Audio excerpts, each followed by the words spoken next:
And I think one of the central and hopeful elements that I picked up from his talk was the notion of self-actualization, the idea that human beings improve their cognitive awareness of social reality in ways that are more functional, more reasonable, and make them actually more constructive contributors to the political and social discourse that affects their lives.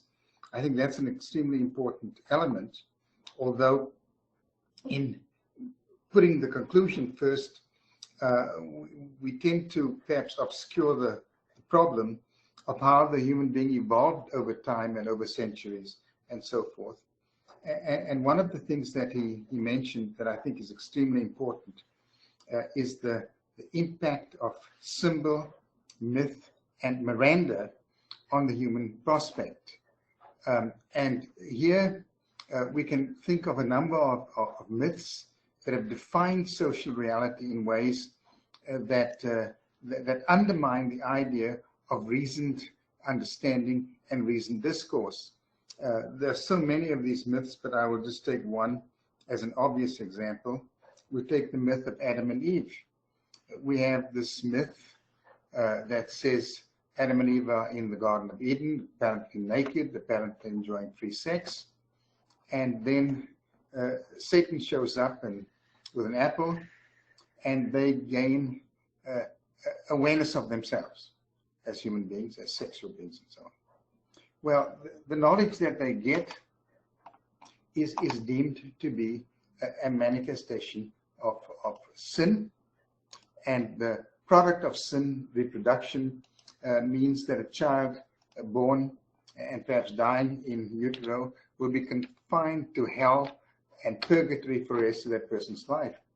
Now, the question of this myth is, goodness, is this a God of vengeance, of willing to punish the innocent as well as the guilty?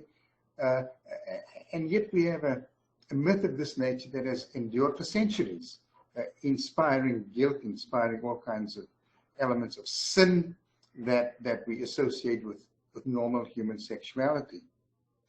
The problem, of course, with this myth is that it's meant to teach, but what does it teach? It teaches depravity, basically. It teaches a God of hate and a God of vengefulness. Of course, there are other myths that you could construe from the same thing. For example, you could, for example, assume that God is a God of love. You could assume, for example, that God had given us the grace of his inclusive love, but now he has given us the awareness to earn that love by loving each other, and by loving each other, we love God. In other words, we could create an inclusive love dimension, a positive, if you like, sentiment dimension out of this, rather than the dark fantasy that we've been experiencing for over 2,000 or more years. So it's quite clear that myth can be a teacher, and this myth can also be a teacher of some unfortunate perspectives that could affect deeply human emotions over time.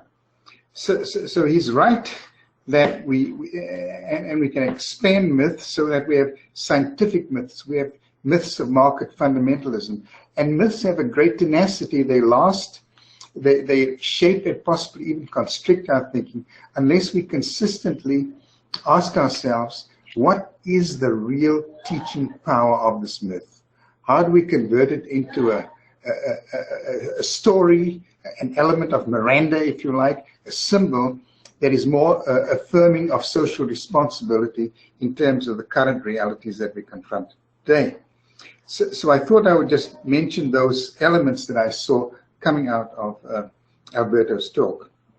The other important thing about the social construction of reality is that that the social construction of reality stresses the existential dimension of human experience.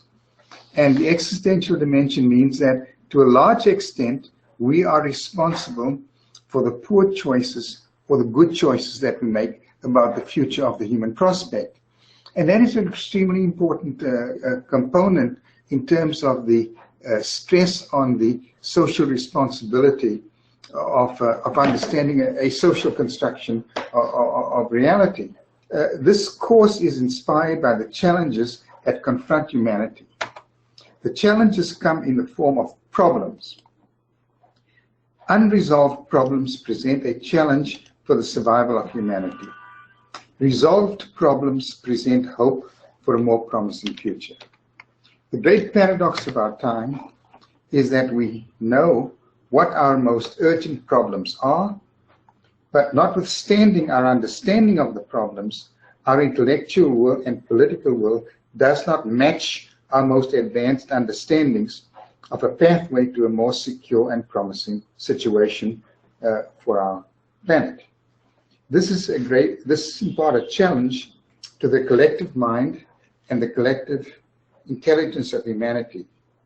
It means that the structure and the process of human thought has not reached agreement about the contending paradigms of human thought and a readiness to embrace the new and the novel potentials of the emerging new paradigms of scientific, intellectual, political, social, and psychological thought.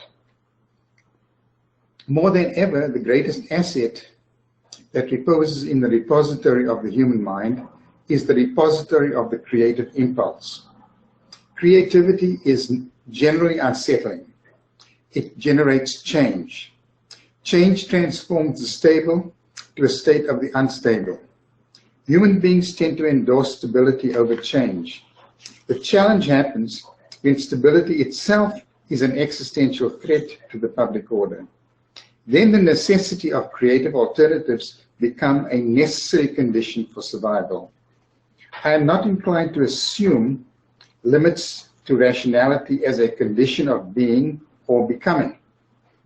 The limits imposed on human thought and its expression or encouragement have largely been matters of political choice of the dominant elites who benefit from an existent paradigm and are frightened of the possibility of change. The most notorious examples are reflected in the plight of religious radicals such as Christ and Muhammad. In later centuries, the Inquisition came to dominate and to punish creativity. In our own times, the ideologies of totalitarianism vigorously suppressed and punished unorthodox thought. Censorship is the prime cause of the repression of the paradigm shift. The suppression may be political, it may be inspired by disciplinary orthodoxy, which receives benefits in defense of orthodoxy.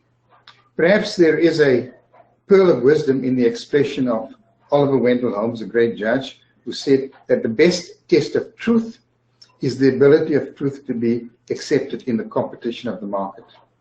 I am no market fundamentalist, but I suspect that we need more freedom of the market in terms of ideas and paradigms, and perhaps this MOOC is a good start.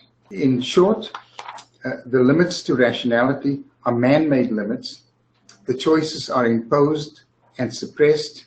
In this sense, the limits of rationality are the limits that are socially constructed and imposed often by bad choices.